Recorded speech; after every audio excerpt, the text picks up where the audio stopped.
안녕하십니까 여러분. 지구과학 20차시 시작하도록 하겠습니다. 마지막이네요. 마지막인 만큼 되게 중요한 내용도 많이 있으니까 꼭 열심히 귀 기울여서 들어주세요. 저번 시간에는 이제 우주 팽창에 대해서 배웠는데요.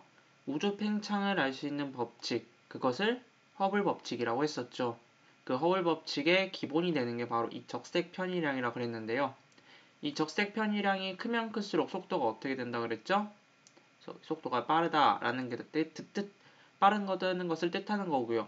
만약에 이 적색 편의값이 작다면 속도가 느리다는 것을 이제 알 수 있다라고 했고, 이를 바탕으로 이제 허블이 은하까지의 이제 거리와 속도 사이의 그런 관계를 이제 법칙으로 만들었는데, 이거 이제 허블 법칙이다라고 합니다.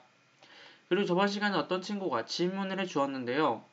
아니, 우주의 끝에서 C의 광속이 나타난다면 그러면 우주의 끝보다 좀 바로 전 혹은 우주의 끝 다음에는 어떻게 일어나는 거냐, 어떤 속도로 우주가 팽창하는 거냐라고 말을 해줬어요. 그래서 그 논리면은 옛날부터 지금까지 계속해서 우주가 광속으로 커져야 되지 않느냐라는 질문을 했는데, 일단 허블 법칙에 의하면 거리가 멀어지면 멀어질수록 속도가 빨라집니다. 그래서 선생님이 우주의 끝에서는 가장 많이 빨라질 수 있는 C의 속도로 이제 우주가 팽창하고 있다고 말을 했는데요. 사실 우주의 끝이라고 부르는 그 이후에는 속도가 광속보다 더 빠르겠죠. 광속보다 더 빨리 팽창을 하면 그 부분에 있는 빛을 우리는 관찰하지 못하게 됩니다. 그래서 사실상 우리가 관찰할 수 있는 우주의 끝은 광속으로 이제 팽창하고 있는 그곳을 이제 우주의 끝이라고 정의를 하기 때문에 그 정도의 우주 사이즈를 가지고 있다라는 것을 바탕으로 해서 우주의 나이와 우주의 크기를 이렇게 측정하게 됩니다.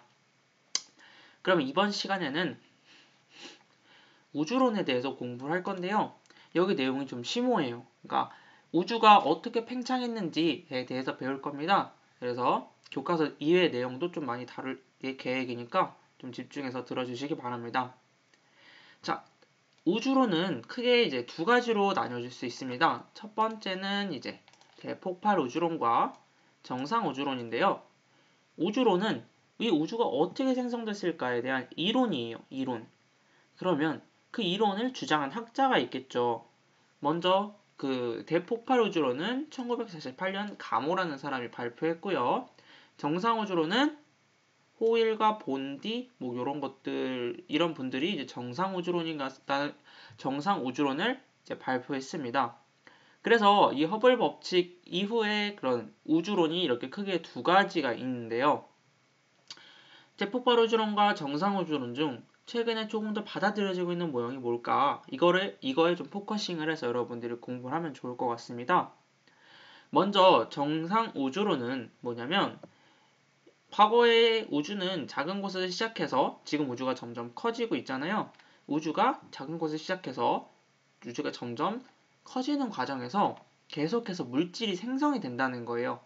그래서 부피는 늘어났지만 안에 있는 물질도 같이 늘어났기 때문에 우주의 밀도는 어떻게 된다? 우주의 밀도도 똑같이 유지된다라는 겁니다. 밀도가 유지되면 똑같이 온도도 유지된다라는 거예요.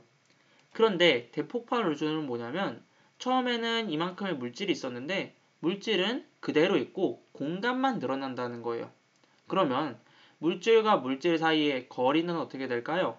점점 멀어지겠죠. 그럼 밀도는 어떻게 되죠? 밀도는 작아지고 온도는 어떻게 되겠어요? 열이 일정한 공간에 열이 한 100만큼 있다 그러면 그 100만큼의 열을 이 넓은 공간에 퍼지게 되는 거니까 열은 어떻게 될까요? 온도도 계속해서 감소한다는 것을 알 수가 있겠죠. 그래서 대폭발 우주론과 정상 우주론의 차이는 우주의 크기가 처음에 작은 점에서 시작해서 커졌다는 점에서는 둘이 동일합니다. 하지만 정상 우주론은 대폭발 우주론과는 달리 계속해서 별들이 생성되거나 물질들이 생성되면서 밀도가 일정하게 유지되고 온도도 일정하게 유지된다는 그런 우주론이었고요. 대폭발 우주론은 초기에 생성된 별들이 얘는 가만히 있고 공간만 커지기 때문에 온도는 낮아지고 밀도도 낮아지고 부피는 커지고 그런 것들을 그렇게 나타난다라는 것이 대폭발 우주론이에요. 자, 그러면 여기서 여러분들 여러분들이 알고 있는 상식으로 보면은 대폭발 우주론이 좀 더 가깝나요? 정상 우주론이 조금 더 가깝나요? 그쵸. 대폭발 우주론이 여러분들이 알고 있는 상식과 조금 더 비슷하다는 것을 알 수 있습니다. 그래서 여기서도 대폭발 우주론과 정상 우주론 사이의 논쟁은 20세기 중반까지 계속되다가 대폭발 우주론을 뒷받침하는 증거들이 관측되기 시작하였다라고 나와 있어요. 그러면 지금까지 이제 이 대폭발 우주론이 최근에는 그냥 여러분이 상식으로 대폭발 우주론이 현재 우주론이다라는 것을 알고 있지만 과거에는 이 두 개가 지금 서로 경합을 벌였단 말이에요. 내가 맞다 이렇게. 그런데 어떤 증거들이 발견이 돼서 이 대폭발 우주론이 맞다라는 것이 정립이 됐는지 이제 195쪽에서 알아볼 겁니다. 그리고 지금까지 계속 대폭발 우주론이라 그러는데 이게 여러분들이 알기 쉽은 단어로 말을 하면 빅뱅 우주론이에요. 빅뱅. 빅뱅이 영어로 한국말로 번역하면 대폭발이죠. 그쵸? 그래서 빅뱅 우주론이 이제 여러분들의 귀에 더 친숙할 텐데 교과서에는 그걸 친히 번역해서 대폭발 우주론이라고 적어 두셨네요. 그래서 그냥 대폭발 우주론이라고 말 안 하고 빅뱅 우주론이라고 해도 똑같은 말이라고 할 수 있습니다. 그러면 이런 빅뱅 우주론이 어떻게 받아들여지게 됐는지 그 증거를 한번 195쪽에서 찾아보도록 하겠습니다. 미국의 펜지어스 윌슨이라는 사람이 안테나로 전파를 관측하던 중 원인을 알 수 없는 특이한 잡음을 발견했다. 이물질인 줄 알았지만 잡음은 안 사라졌다. 우주 공간에서 고르게 방출되었다. 근데 이 잡음은 뭐래요? 초고온 상태의 초기 우주에서 방출된 복사가 현재까지 냉각되어 형성된 복사라는 것이 판명되었고 이를 우주 배경 복사라고 한다라는 겁니다. 그래서 처음에는 이런 후진 망원경으로 우주를 관측을 했는데 우주에 뭔가 지지직한 잡음이 발견이 됐어요. 지금 여기 잡음이 보이죠, 그렇죠? 근데 이걸 보고 이거 뭐 안테나가 고장났나 이런 식으로 막 닦아도 봤는데 계속해서 이게 관측이 되는 거예요. 근데 그 당시에는 이게 뭔지는 발견을 못했어요. 근데 이렇게 기술이 발달을 하면서 이제 코비 망원경으로는 이런 식으로 W맵으로는 2003년에는 이런 식으로 플랑크 망원경으로는 이런 식으로 이제 점점 더 세밀하게 이 잡음을 관측할 수 있게 됐는데 이 잡음이 되게 의미 있는 그런 자료였다고 합니다. 그 자료를 우주 배경 복사라고 하는데요. 아까 이 대폭발 우주론에 따르면 초기에 있는 물질은 그대로 있고 공간만 넓어지잖아요. 그렇죠? 그러면 처음에 열이 엄청나게 높았지만 그 열은 그대로 있고 공간만 넓어지니까 이 공간 안에 단위 부피당 열은 어떻게 될까요? 네, 점점 낮아지겠죠. 그렇죠? 여기는 이 조그만 공간에 열이 100개만큼 들어가 있는데 여기는 이 넓은 공간에 열이 100개가 들어있다 그러면은 이 단위 공간에 해당되는 열은 당연히 줄어들 수밖에 없습니다. 그래서 이거는 뭐냐면 이제 우주 배경 복사라고 하는데 이걸 쉽게 말을 하면 우주 공간 안에 이런 열들이 남아 있을 거 아니에요, 그렇죠? 그래서 우주에도 열이 남아 있을 텐데 그 열이 내는 이제 잡음이라고 생각하시면 될 것 같습니다. 그래서 2.7 켈빈이라고 해요. 우주의 평균 온도가 2.7 켈빈이면 몇이에요, 여러분들? 켈빈을 섭씨로 바꿔볼까요? 마이너스 270 몇 도겠죠, 그쵸?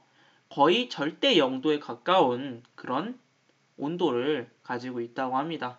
그래서 현재 우주의 온도는 계속해서 우주가 커지니까 온도는 어떻게 돼요? 계속해서 낮아지고 있는데 시간이 더 오래 지나면은 2.7 켈빈보다 더 낮아지겠죠, 그쵸? 근데 이 2.7 켈빈에 해당하는 온도도 역시 이거에 해당하는 파장을 방출합니다. 지금 지구도 여러분들 눈에 보이지 않지만 지구 평균 기온이 한 25도 정도 되잖아요. 그쵸? 그 25도에 해당하는 파장을 내뿜고 있고요. 적외선의 형태로. 우리 태양도 자외선 내뿜는다 그러잖아요. 태양은 온도가 6000도이기 때문에 자외선이라는 파장의 전자기파를 방출을 하는 거고요. 마찬가지로 이런 2.7 켈빈에 해당하는 우주 배경 복사 역시 무언가의 파장을 방출을 하는데 그 파장이 지금 이렇게 디텍팅 된 거, 그거를 우리는 우주 배경 복사라고 합니다. 그럼 여기서 이제 확실히 결정이 됐죠. 정상 우주론에 따르면은 계속해서 온도가 일정해야 되는데 얘는 지금 온도가 몇 도? 2.7 켈빈에 해당하는 우주 배경 복사가 발견이 됨으로써 우주의 평균 온도는 지금 무지막지하게 낮구나. 그러면 과거에 그 높았던 별들이 처음에 생성될 때, 빅뱅이 일어날 때 별들이 엄청나게 많이 생성되고 엄청난 광도로 엄청난 에너지들이 우주 부피가 계속해서 팽창하면서 온도가 어떻게 됐다? 낮아졌다. 그 온도가 낮아졌다는 것은 대폭발 우주론과 정성 우주론 중 어디에 해당된다? 대폭발 우주론에 해당되는 그런 증거구나 라는 것을 이제 사람들이 인지하기 시작한 거죠. 그래서 이런 것들을 발견됨에 따라서 정상 우주론보다는 빅뱅이 더 맞는 말이구나 라는 그런 승리로 이제 막을 내렸다라고 합니다. 이 대폭발 우주론에서는 이제 또 첫 번째 이 우주 배경 복사가 이제 이 대폭발 우주론을 지지하는 첫 번째 증거고요. 두 번째 증거는 바로 이건데요. 우주 공간에 존재하는 수소와 헬륨의 질량비는 3대1 정도이다. 이 말이 뭐냐? 우주에는 수소가 제일 많죠, 그쵸? 근데 이 수소 다음으로 많은 게 헬륨인데 이 수소와 헬륨의 질량비가 약 3대1 정도로 존재하면은 이 대폭발 우주론에 이제 맞는 그런 증거라고 할 수 있는데 실제로 관측된 것도 이렇게 3대1이기 때문에 이제 대폭발 우주론이 맞다라는 겁니다. 이게 왜 그러는 거냐면 뭐 우주 초기에 이제 양성자와 중성자들이 이렇게 분리가 되는데 뭐 같이 보겠습니다.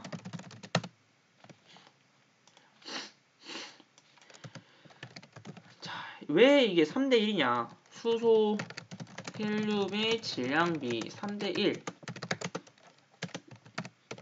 이게 왜 대폭발 우주론의 증거냐? 자, 천천히 알아보겠습니다. 초기 우주에는 양성자와 중성자 수가 거의 같았습니다. 근데 초기 우주에는 그랬는데 시간이 지남에 따라서 온도가 낮아지죠. 대폭발 우주론에 따르면은 온도가 낮아지는데 그 온도가 낮아질 때 중성자는 양성자 플러스 전자로 분리가 돼요.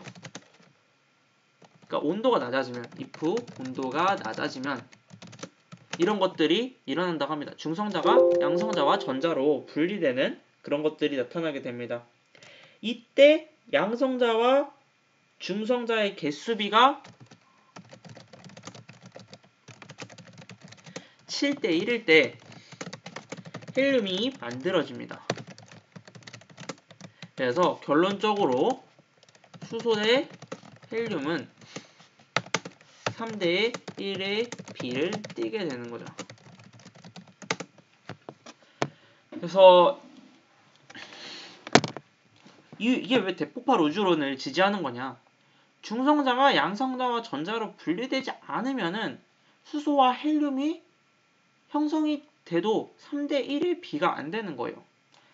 중성자가 양성자와 전자로 분리가 돼야지만 양성자와 중성자의 개수가 7대1일 때 헬륨이 만들어질 수 있는데 그 양성자와 중성자가 합쳐져서 이제 헬륨을 만들고 나머지는 수소로 그대로 남아있고 그래서 그 정확한 개수 비율은 이제 우리가 계산을 안 할 건데 어쨌든 수소와 헬륨이 3대1의 비가 띄게 되는 것은 이제 대폭발 우주론의 증거가 되는 이유가 뭐 이런 것 때문이라고 합니다.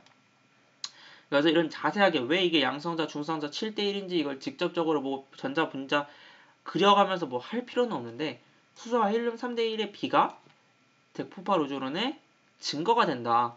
그 정도는 여러분들이 이제 알아두시면 될 것 같아요. 그러니까 이런 자세한 기작은 알 필요가 없는데 이 증거는 이제 대폭발 우주론을 맞게 하는 그런 증거 중 하나다라는 것만 알아두시면 될 것 같습니다. 자, 그러면 이 우주 배경 복사를 조금 더 자세히 알아보도록 하겠습니다. 우주 배경 복사는 이제 약 2.7켈빈에 해당하는 빛으로 관측된다라고 했는데 과거에는 방금 선생님이 그림판으로 말한 거를 이제 좀 이미지화해서 볼게요. 과거에는 이제 수소 원자핵과 헬륨 원자핵이 이렇게 생성이 되고 이제 38만 년 이후에는 뭐 양성자 수소 원자핵과 뭐 중성 수소, 그다음 헬륨 원자핵 경성 뭐 결합하여 중성 헬륨을 뭐 이뤘고 뭐 이런 것들이 있다 이런 식으로 돼가지고 이런 것들이 뭐 우주 배경 복사에 관련된 거라고 합니다. 뭐 관심 있는 친구들은 읽어보시고요. 여기서 여러분들이 뭐 알 필요가 있는 건 딱 이거. 그냥 우주 배경 복사는 몇 켈빈? 약 2.7켈빈에 해당하는 빛. 그러니까 2.7켈빈의 온도가 이제 방출하는 그런 에너지, 그것이 이제 우주 배경 복사다. 이 정보만 여기서 알면 됩니다. 나머지는 여러분들이 관심 있으면은 한번 읽어보세요. 그래서 여기서는 요것만 알면 되고요. 네, 좋습니다. 그래서 지금까지 이제 이 빅뱅 우주론에 대해서 배웠는데 얼핏 보면은 이 우주론이 되게 완벽한 것 같아요. 네, 빅뱅 우주론으로 다 설명될 수 있을 것 같습니다. 다 들어봤잖아요, 그쵸? 뭐 지금 온도가 낮은 것도 설명이 되고 별과 별 사이 거리가 먼 것도 설명이 되고 그죠? 그런데 사실 이 빅뱅 우주론도 완벽하지는 않았다는 거예요. 최근에 들어가지고 이제 몇 가지의 의문점이 있게 되는데 그 팽창 우주론은 대폭발 우주론의 문제점을 어떻게 해결했는가? 아까 이거 빅뱅 우주론 했는데 이거 문제점이 있었나 봐요. 문제점. 그래서 문제점이 몇 개가 있습니다. 뭐 자기 홀극의 문제, 뭐 우주 배경 복사의 균일성, 등방성, 평탄성 뭐 이런 것들이 있는데 우리 교과서에서는 이렇게 두 개의 문제점이 나오네요. 그래서 이 두 개의 문제점을 한번 같이 공부를 할게요. 첫 번째, 어떤 문제점이 있었냐? 다 설명이 될 것 같은데 빅뱅 우주론의 문제점이 하나 있어요. 우주 배경 복사가 균일한 까닭은? 방금 보면은 우주 배경 복사가 이런 식으로 다 균일하게 이렇게 관측이 되는 것을 말을 하는데요. 그런데 지금 보면은 우리가 이 관측할 수 있는 우주는요. 아까 선생님이 말했던 것처럼 이 바깥쪽에는 또 뭐가 있는지 모르겠지만 빛의 속도로 멀어져 갈 때 이 빛의 속도와 가까운 점, 이 지구 우리 은하부터 빛의 속도로 이제 팽창해 가는 그 지점까지가 이제 우주의 크기라고 했잖아요. 그쵸? 근데 이 우주의 지평선에 있는 여기하고 이 끝, 그러니까 우리가 관측할 수 있는 우주를 우주의 지평선이라고 하거든요. 이거보다 더 우주가 팽창을 하게 되면은 아까 허블 법칙에 의해서 속도가 팽창하는 속도가 빛보다 더 빨라져요. 그러면 원래 빛은 여기서 방출해서 우리 눈으로 들어와야 보이는 건데 이제 더 팽창하는 속도가 빠르기 때문에 여기 넘어서는 안 보이죠. 그래서 여기를 우주의 지평선이라 그러는데요. 이 우주의 지평선에 있는 이쪽 지점과 이쪽 지점에 있는 빛은 서로 만날 수가 없다고 합니다. 그래서 여기 빛하고 여기 빛이 서로 만날 수 없기 때문에 우주의 에너지 밀도는 균일할 수 없다. 뭐 그렇게 말을 하네요. 뭐 초기에는 뭐 우주 에너지 밀도가 균일했지만 뭐 이렇게 뭐 넓어지면은 여기하고 뭐 에너지 밀도가 갑자기 멀어지게 되는데 그러면은 그 밀도가 균일하게 형성이 될 수 없지 않느냐라고 이제 말합니다. 이 내용이 좀 어려워요. 선생님도 그래서 그냥 우주의 뭐 등방성 뭐 이런 식으로만 외웠었는데 뭐 그렇다고 합니다. 여기에서 출발한 거와 여기에서 출발한 거는 서로 만날 수 없기 때문에 에너지 밀도도 균일하지 않다고 합니다. 그래서 이렇게 균일하게 다 존재하면 안 되고 뭐 어디에는 많이 존재하고 어디에는 조금 존재하고 이렇게 돼야 되는데 그거를 해결을 해야 되는 거죠. 그리고 두 번째는 뭐냐면 이 자기 홀극이라는 문제인데요. 자기 홀극은 뭐냐면 여러분들 나침반 이런 거 하면은 항상 N극하고 S극이 붙어 있잖아요. 그쵸? N극하고 S극은 서로 떨어질 수 있을까요? 없을까요? 없습니다, 여러분. 나침반에 해가지고 자석 이런 거 있을 때 자석을 반으로 또각내면은 밑에가 N극, 위에가 N극, S극 되는 게 아니라 그냥 더 또각낸 상태에서도 또 N극과 S극으로 같이 나뉘죠. 그쵸? 아무리 자석을 잘게 나눠도 N극과 S극이 분리되지 않습니다. 근데 여러분 항상 그런 생각 한번 안 해봤어요? 왜 얘네는 분리가 안 될까? N극과 S극은 나눠질 수 있지 않느냐? 라는 겁니다. 그래서 그런 문제점을 이제 제기한 거죠. 아니 우주가 커졌는데 N극과 S극이 독립적으로 원래 존재해야 되는데 왜 독립적으로 존재하는 게 보이지 않느냐? 그거를 이제 설명을 할 수가 없었다는 거죠. 그래서 어려우면은 그냥 이렇게 두 개 외우면 됩니다. 알겠죠? 자기 홀극이 발견되지 않았다. 두 번째는 우주 배경 복사가 균일했다. 응? 그거를 설명하기 위해서 새로운 우주론이 나왔는데 그게 뭐냐면 급팽창 우주예요. 급팽창 우주. 갑자기 팽창을 했다는 거죠. 인플레이션이라는 거죠. 인플레이션. 빅뱅도 물론 팽창을 하긴 합니다. 그런데 그거보다 더 빨리 팽창을 한다라는 거예요. 그래서 우주가 탄생된 후 약 10의 마이너스 36초, 10의 마이너스 34초 엄청나게 생성된 직후에 급작한 순간에서는 빛의 속도보다 더 빠른 속도로 우주가 커졌다는 거예요. 그래서 여기가 우주의 지평선이라고 그랬으면은 처음에는 물질들이 우주의 지평선 안에 다 존재하는데 갑자기 급팽창해서 이제 우주는 우주의 지평선, 우리가 관측할 수 있는 이 우주보다 더 한 번에 커졌다는 겁니다. 그러면 이걸로 인해서 이 두 개의 문제를 해결할 수 있는데요. 처음에 아까 이 문제는 여기 끝하고 여기 끝하고 여기 끝은 만날 수 없는데 어떻게 물질이 이렇게 일정할 수 있느냐라고 했잖아요. 그쵸? 그걸 어떻게 해결했느냐? 아니 처음에는 지평선 안에 다 존재했다. 그렇기 때문에 이 물질들이 고루고루 섞일 수 있었다. 고루고루 섞인 다음에 한 번에 확 커지면은 당연히 커진 것도 고르지 않겠느냐라고 이제 해결을 합니다. 두 번째, 자기홀극이 발견되지 않는 까닭은 처음에는 여기 존재했다. 존재했는데 너무 한 번에 커져버려가지고 자기홀극이 너무너무 멀리 떨어져 버려서 우리 눈에 안 보인다 라고 설명을 하는 거예요. 그래서 이 급팽창 우주론으로 이 두 개의 문제를 해결하게 됩니다. 그래서 좀 과거의 우주론, 빅뱅 우주론이고 최근에 와서 그거에 이런 문제들이 발견됐는데 그런 문제들을 이 급팽창 우주론, 이 급팽창 우주론으로 이제 해결을 하게 되는 거죠. 그래서 급팽창 우주론에 대해서 조금 더 자세히 보도록 할게요. 이 급팽창 우주론을 해결하는 거는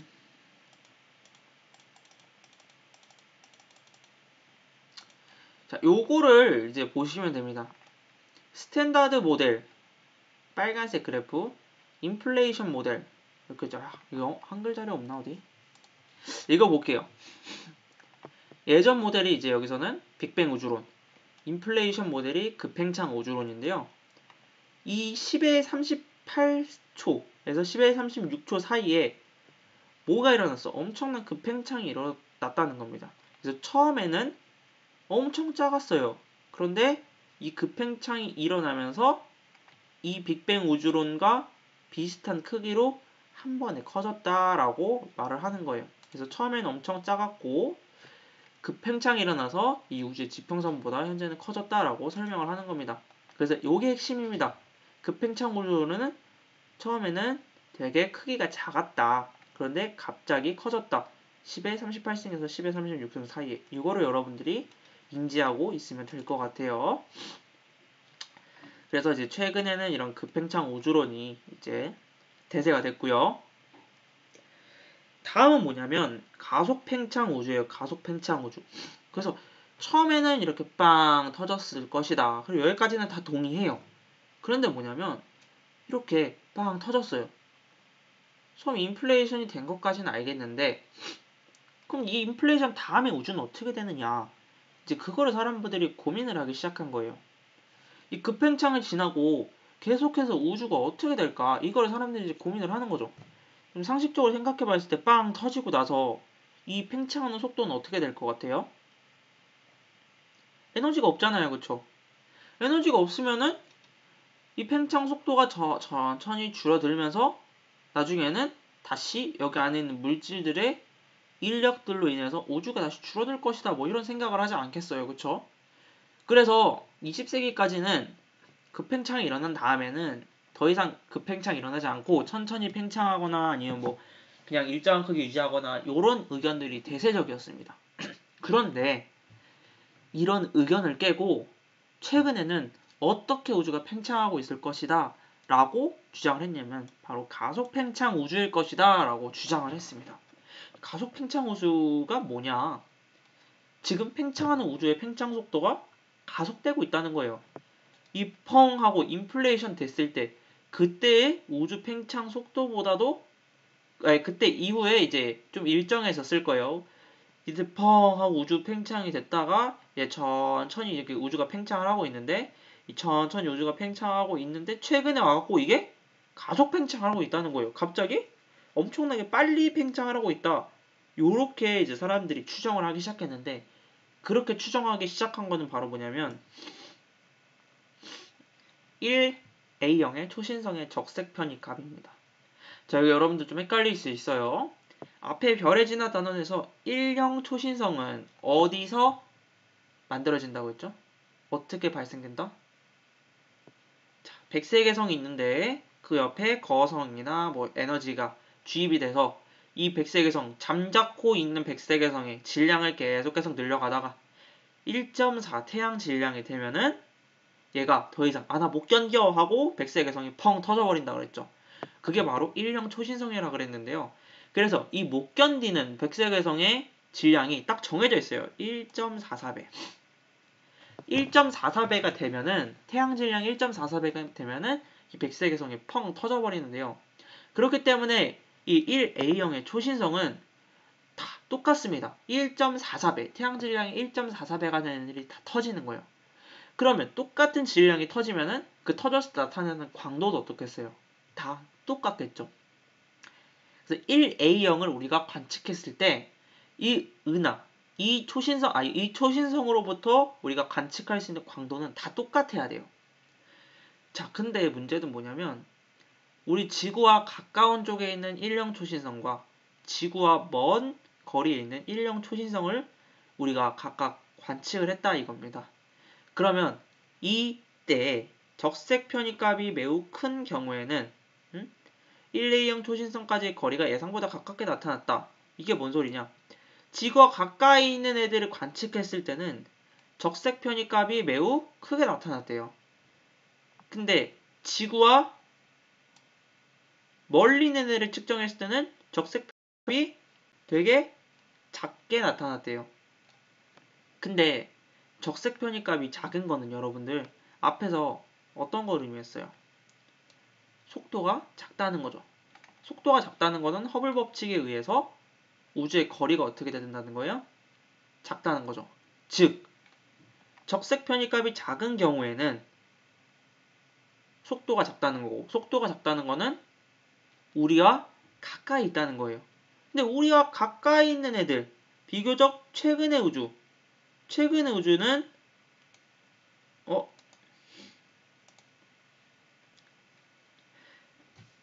적색 편입값이 작을수록 최근의 우주를 뜻한다가 이제 그거를 말하는 거고요. 우리가 가까이 있다라는 거고요.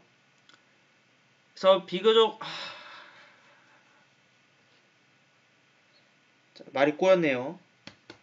다시 하겠습니다. 이거 좀 헷갈려요, 여러분들. 다시 하겠습니다. 적색 편입값이 매우 큰 경우에는 속도가 빠르다는 거고, 적어가면서 할게요.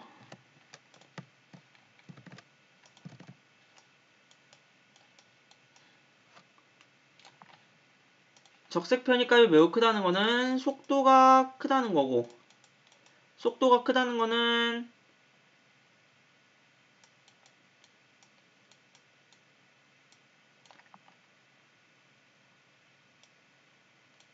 거리가 멀다는 거고, 그럼 거리가 먼 거는 과거의 우주를 말을 하는 거겠죠.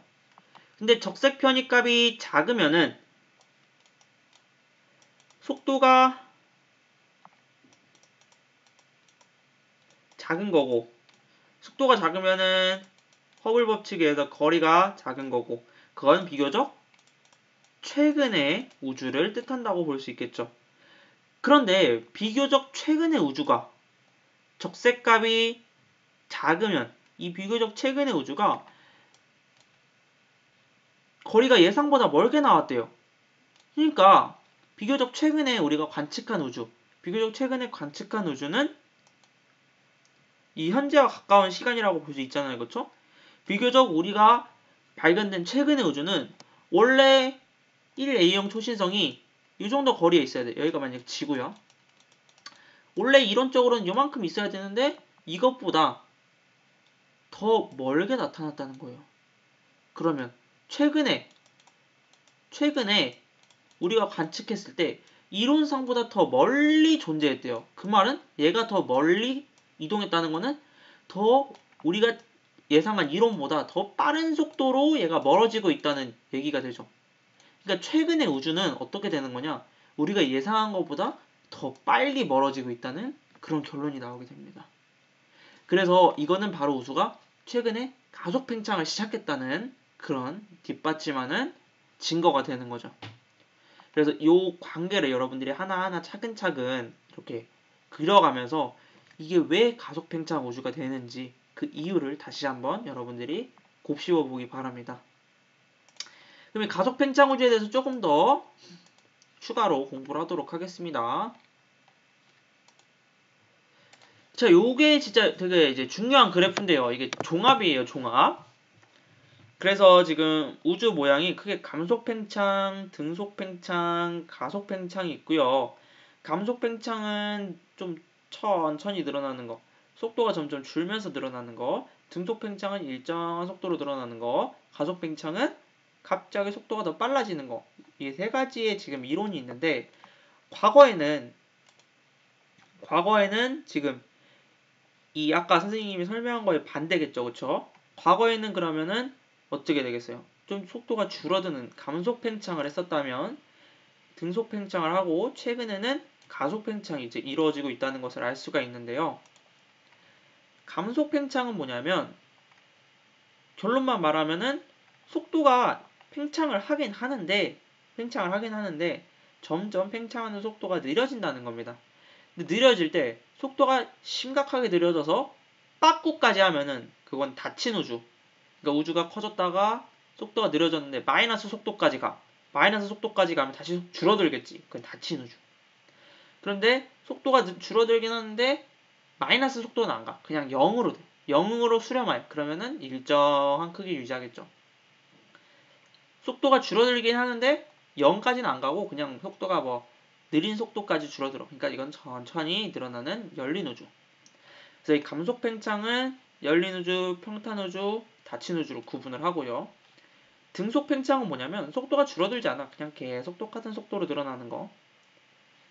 가속 팽창은 뭐냐면 점점 늘어나는 속도가 빨라지는 것을 말을 합니다. 그래서 과거에는 감속 팽창을 했었다가 등속 팽창을 하고 최근에 밝혀진 모형은 가속 팽창을 한다. 그게 지금 현재 상태다라고 이제 방금 말을 했었고요. 각각 그림이 이렇게 됩니다. 닫힌 우주는 뭐냐면 다시 우주가 줄어드는 거. 팽창을 멈추고 다시 수축하는 우주. 그래서 이렇게 우리가 표현을 할 수가 있고요. 평평한 우주. 평평한 우주는 평면으로 표시할 수가 있습니다. 평면으로 계속해서 늘어난다 이렇게 볼 수 있고요. 열린 우주는 계속해서 팽창하는 우주로 말안장 모형이라고도 합니다. 그래서 열린 우주는 우주의 모양을 이런 식으로 표현을 해요. 자, 각각의 이제 해당하는 우주 표현의 그림도 여러분들 알아두셔야 되고요. 이제 감속 팽창의 경우에는 이 세 가지가 있는데 이 세 가지에 해당하는 그림들 그리고 등속 팽창, 가속 팽창은 최근에 이제 되게 가속 팽창되고 있다. 그것도 이제 여러분들이 요거를 보고 같이 연관지어서 알아두시면 될 것 같습니다. 자, 오늘 내용은 좀 어려워요. 어렵기 때문에 여러분들이 질문할 게 있으면은 꼭 질문해 주시고요. 요 교과서랑 강의 내용 다시 한번 들으면서 꼼꼼히 이제 복습을 할 수 있도록 하세요. 되게 어려운 내용이니까. 다음 시간에는 이제 암흑물질과 암흑에너지 어떻게 가속 팽창이 일어날 수 있는지 그거에 대해서 이제 공부를 하도록 하겠습니다. 자, 여러분 수고하셨습니다.